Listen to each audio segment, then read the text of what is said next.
The newest Minecraft Bedrock Edition update is here, 1.19.50, and it is a massive update. It introduces Spectator mode for realsy this time. It also adds a lot of new mobile control changes. It adds all of the current 1.20 features to experimental mode so you can try them without needing to load up a beta or anything.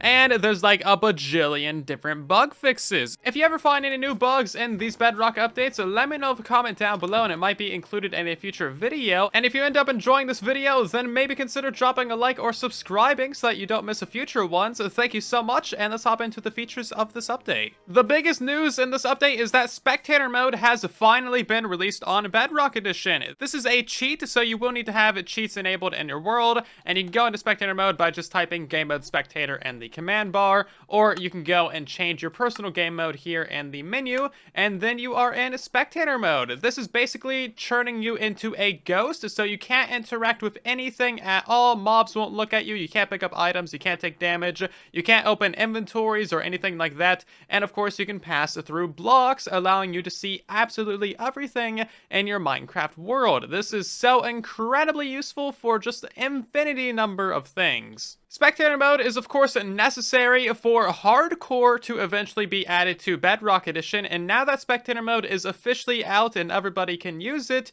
I would expect to see maybe hardcore being worked on in the future 1.19 betas, or maybe for 1.20. Spectator mode has been in the works for several months now, over the course of many betas, and there have been absolutely hundreds of bug fixes to this, so it should work very well. There should be very minimal issues, and of course if you find any problems with it, let me know in the comments or report it to the Minecraft bug tracker. 1.19.50 also adds a new experimental mode to the game for vanilla Minecraft, and that is the next major update toggle, aka 1.20 features. So if you turn that on, you'll be able to play with a lot of new things. So this means that you can play with the chiseled bookshelves, all of the bamboo woods, hanging signs, and of course the camels as well. So these are all in vanilla Minecraft right now if you turn on this experimental mode. Of course, these are work in progress features. You're gonna find some bugs, and they also aren't completely updated as of right now. So for instance, the chiseled bookshelves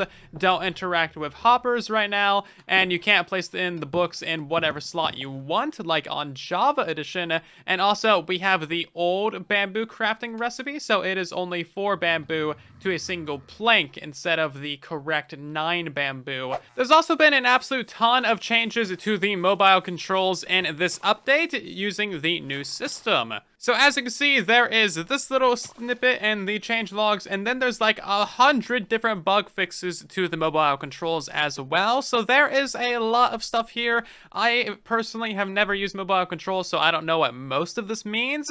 But if you do play on mobile, this is going to have a big impact on your gameplay, and hopefully for the better. It might take a little bit of getting used to, but in the end, it should be a lot better overall. All of the new default skins are now available as well, so if you open up the dressing room, you're now going to see all these options. So of course you got Alex, and then the new Noor, Airy, Sunny, McKenna, Efi, Zuri, Kai, and Steve skins. So now there is 9 options for you to choose from, and all of these look very nice indeed. Hopefully I'm saying the names right, probably messing up this one. So if you create a new character, that's going to give you the option to select a classic character or from the character list, and that's how you get to this little menu to choose all these new ones. Or of course you can go for a classic skin and then choose any of your custom ones that you might have of like a skin pack or from the marketplace. The Vex has a slightly different texture now. As you can see, just the face has changed. Other than that, it's more or less the same. And of course this thing has a slightly larger hitbox than you would normally expect. That way you can fight it a little bit easier. Now when it gets angry and attacks you, as you can see, the texture turns red, and this thing hits like a truck. If you have an old texture pack, your Vex texture might be very broken. All of the wooden and iron door sounds have been updated in this update, so the trapdoors are now a little bit different, so are the fences, the wooden doors, buttons, pressure plates, iron doors, levers, and so are the iron doors as well.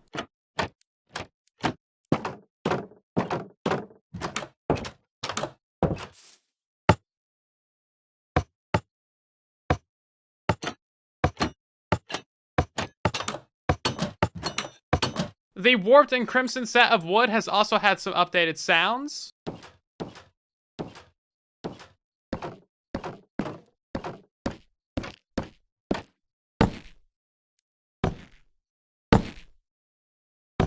So they're only a little bit different, and this is to make them sound the same as they do on Java Edition, so we'll probably get used to these within like a couple of days. There's been a slight update to the chiseled and cut red sandstone. They now have a smooth bottom, and this makes it so that they are the same as like smooth red sandstone.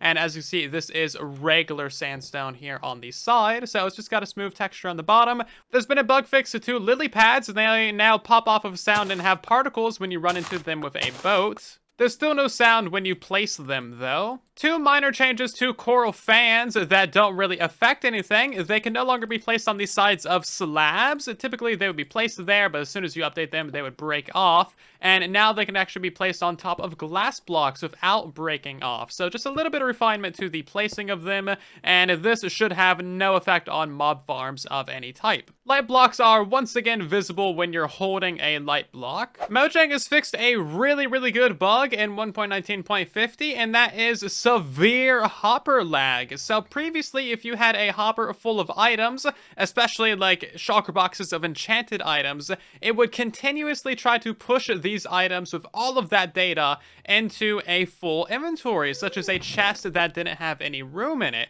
And a setup like this with just a few hoppers and a few chests would basically completely cripple your game and make it so that it was literally unplayable. So people were designing storage systems where all the hoppers would be locked when the system is not in use to prevent this lag. But as you can see, with, 100 or 2 hoppers with thousands and thousands of these shulker boxes full of thousands of items, we're not getting any lag at all. Everything is working as it should. So great bug fix, and now we can have a lot smoother gameplay around all of our storage systems. There's been a slight change to player physics. Now whenever you are stuck inside of a block, you actually get pushed out to the nearest opening. So as you can see, if I fill in myself some glass blocks right here, I'm gonna get pushed to the side immediately. So this is gonna help you not take suffocation damage when you're like getting out of minecarts or boats, or when you're going through portals, for example, because you're just gonna get pushed out of those solid blocks. It doesn't appear to work 100% of the time,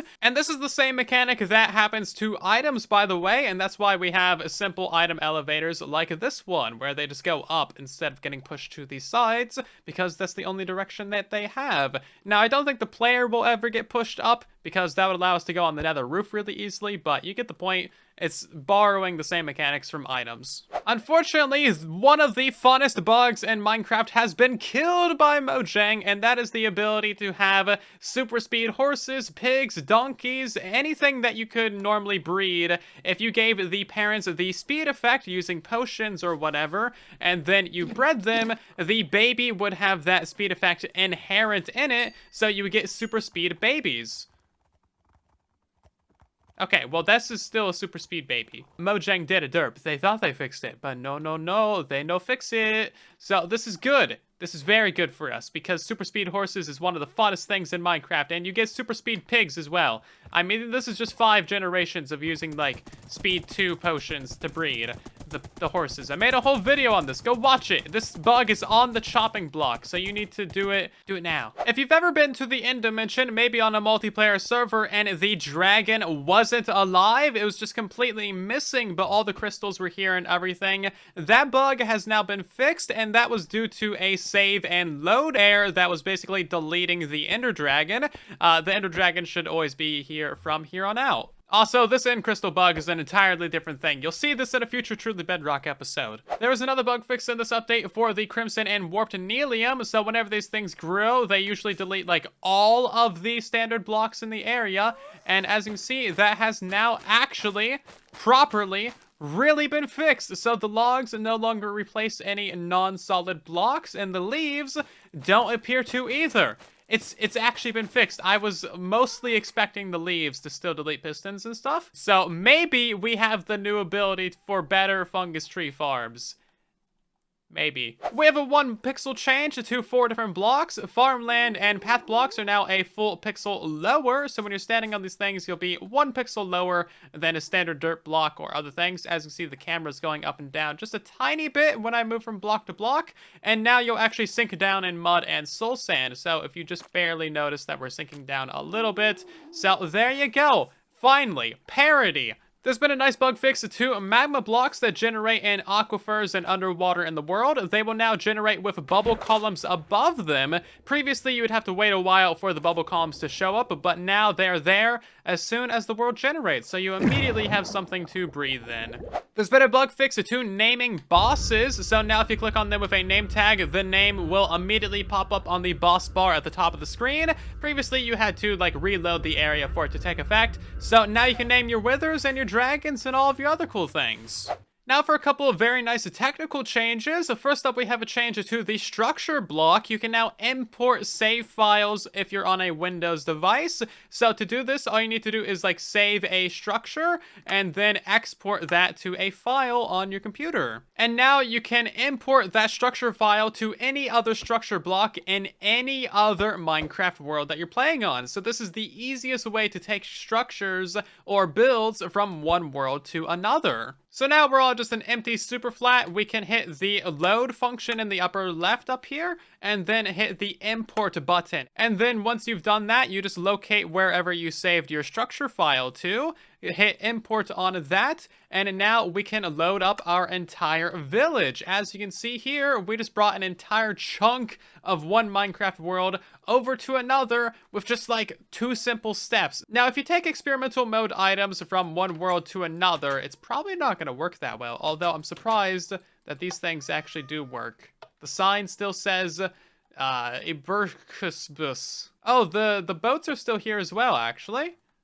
Oh, it's a little bit broken. Yeah, so maybe don't grab your experimental bamboo blocks and put them in a non-experimental world. Probably a good idea. There's been some big changes and big upgrades to the execute command, which you might recognize we use for a lot of different things, such as finding spawning spots and just all kinds of different things. But this is like the old, syntax for using the execute command, just for freezing some mobs and stuff in place. But now, if you type in /execute, there's a whole lot of different options. As you see, we got aligned, anchored as, at, facing, if, and positioned. This allows you to do a ton of different things. I don't know what any of those things are. I just know that they exist, and I haven't learned the new syntax yet. So all of my commands for previous tutorials, such as world borders and, farms and stuff, I need to go back and update all of those. Notably, this does not break old command blocks that you have in your world. So if you have an existing command block with these old execute commands in it, this is still going to work just fine, it would seem. As you can see, it's still teleporting mobs in place, like it doesn't let them fall down or anything. So it's still working. So if you have a world border in your world, then it should continue to function as long as you don't try to edit this command. So if I try to edit this with my name, as you can see, it suddenly breaks, and now I have to use the new syntax for the command. Hopefully they didn't break all of our previous commands. If they did, that would be rather unfortunate because they were very useful and I've been using them for years. So that's all the new stuff in 1.19.50 that deserves being mentioned. There's going to be another Bedrock update as well because they're working on 1.19.60 in the betas. Make sure that you drop a like on the videos. It helps out the video and the channel a ton. Subscribe so that you don't miss more beta and snapshot update videos in the future. And otherwise, thank you so much for watching. I'll see you guys down in the comments and in the next one. And then there was silence.